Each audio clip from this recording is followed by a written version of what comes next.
आपला सगळ्यांचा परिसर बदलतोय, ट्रॅफिक आहे, अडचणी आहे, सगळे प्रश्न आहेत। आज जवळजवळ 5:30 वाजता इकडची सगळी पाहणी करण्याच्या सगळे अधिकारी घेऊन आलेलो होतो आणि आज बरेच गोष्टीच्या बद्दलचे निर्णय घेतले। आता मी अनेक अधिकाऱ्यांशी पण बोललेलो आहे आणि तुम्हाला नजीकच्या काळामध्ये तुमचा सहकारी, तुमच्या जिल्ह्याचा पालकमंत्री, राज्याचा अर्थमंत्री या नात्याने ह्याच्यातले प्रश्नांच्या करता मी आज Shekhar Singh, PCMC commissioner, PMRD commissioner Yogesh Mhase, विभागीय आयुक्त कुलकुलवार, कलेक्टर, मुख्य कार्यकारी अधिकारी, MIDCचे राठोड, दुसरे वानखेडे, PWDचे अतुल चव्हाण, महावितरणचे काकडे, कलम नॅशनल हायवेचे असं मित्रांनो अनेक अधिकाऱ्यांना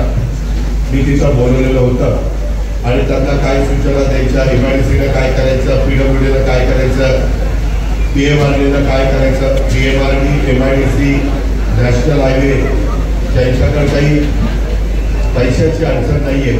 PWDला जो काही निधी लागणार आहे, मला आता तळेगाव ते साखर पुढे शिक्रापूर, तर पहिल्या टप्प्यामध्ये मी तळेगाव ते साखर हा रस्ता हा साधारण 6 लेन करण्याचं ठरवलेलं आहे आणि त्या प्रकारे ताबडतोब टेंडर काढून त्यामध्ये काय होणार आहे, पुढं तो 6 लेन आता नाही केला तर त्याच्यावर किलोमीटर रोड केला जाणार आहे आणि ते काम सुरू झाल्यानंतर पुन्हा ट्रॅफिकचा प्रश्न होईल।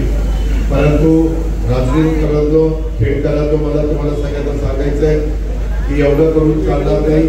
त्याच्यामध्ये अनेक आपल्या पिंपरी चिंचवडवरून आपल्या MIDC मध्ये येताना 2-3 फ्लायओव्हर करायच्या बद्दलच्या सूचना आणि या रोडला पर्यायी काही रस्ते मला काही माझ्या सहकारी मित्रांनी सुचवलेले आहेत, त्याबद्दल देखील मी त्याला मान्यता देण्याचं ठरवलेलं आहे आणि तशा पद्धतीनं वरिष्ठ अधिकाऱ्यांशी पण मी सकाळी बोलून त्याच्याबद्दलचा निर्णय घेतलेला आहे आणि त्याच्यामुळं बरेच दिवसाचं लगेच काही ते होणार नाही, पण काही दिवसात तुम्हाला ह्याच्यात मार्ग निघालेला दिसेल।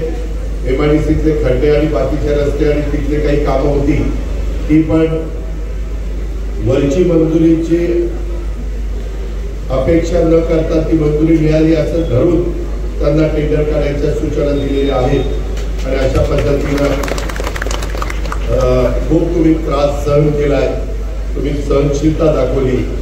पूर्वीचा आपला खेडचा परिसर, राजगुरुनगरचा परिसर आणि त्याच्यानंतर झालेली आपली इंडस्ट्री, मी आपल्याला सांगतो तुम्हाला आवडो किंवा न आवडो, पण कदाचित आपल्याला नजीकच्या काळामध्ये साखर आणि या सगळ्या परिसरामध्ये महानगरपालिका करावी लागणार आहे आणि महानगरपालिका केल्याशिवाय आपल्याला अधिकचा निधी आणि बाकीच्या ज्या काही रुंद रस्ते, अंडरग्राउंड ड्रेनेज, स्ट्रॉंग वॉटर जाण्याच्या करताची व्यवस्था अशा अनेक बाबी असतात।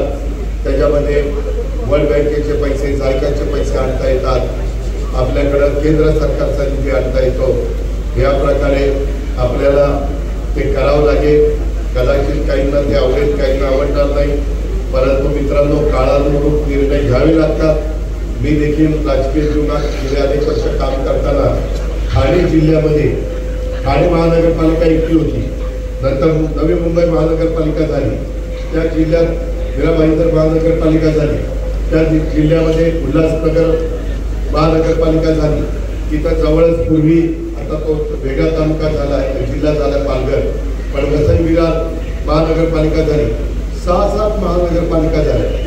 तसं आपल्या जिल्ह्यात पुढे पिंपरी चिंचवड, त्याच्यानंतर वाघवस्ती, लोणी काळभोर, वाघोली, मांजरी, दोन्ही मांजरी या सगळ्या भागामध्ये तिथे एक महानगरपालिका करावं लागेल।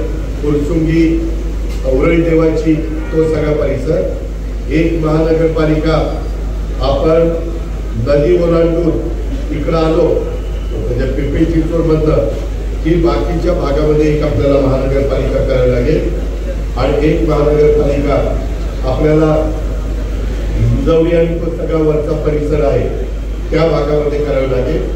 साधारण महानगरपालिका करण्याच्या करता 5 लाख लोकसंख्या असली की महानगरपालिका करता येते. तुम्हालाही सगळ्यांना ओळखेल या सगळ्या भागातली लोकसंख्या किती झाली.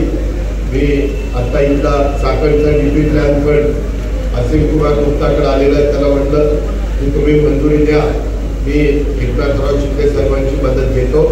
अशा पद्धतीनं राज्याचे मुख्यमंत्री देवेंद्रजी पण आता येणार आहेत आणि ते मी आणि एकनाथराव असं आम्ही सगळे मिळून राज्याचा सर्वांगीण विकास करत असताना शिवशाहू फुले आंबेडकरांच्या महाराष्ट्रातला पुणे हा महत्वाचा जिल्हा देखील कुठं मागं राहू नये.